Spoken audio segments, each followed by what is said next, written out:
Good morning from the heart, September 9th. Joseph's God's unwavering witness. The Lord was with Joseph, and he was a successful man, and he was in the house of his master, the Egyptian. Genesis 39, verse 2. It was God's design that through Joseph, Bible religion should be introduced among the Egyptians. So God cared about the Egyptians. That's proof right there. This faithful witness was to represent Christ in the court of kings.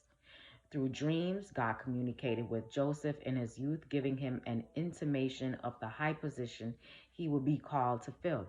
The brothers of Joseph, to prevent the fulfillment of his dreams, sold him as a slave, but their cruel act resulted in bringing about the very thing the dreams had foretold. So the devil thought that he could thwart God's plans, but even his action is helping God's plans.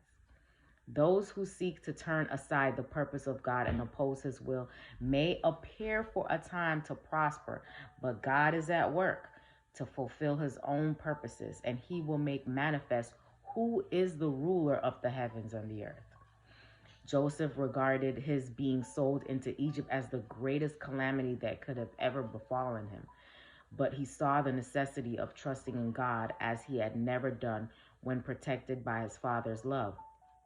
Joseph brought God with him into Egypt, and the fact was made apparent by his cheerful demeanor and amid his sorrow. So he was cheerful even in the middle of affliction.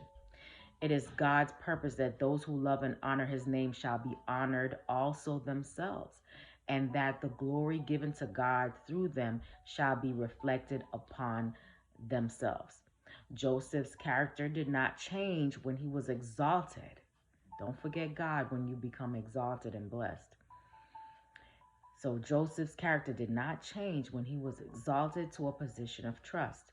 He was brought where his virtue would shine in distinct light in good works.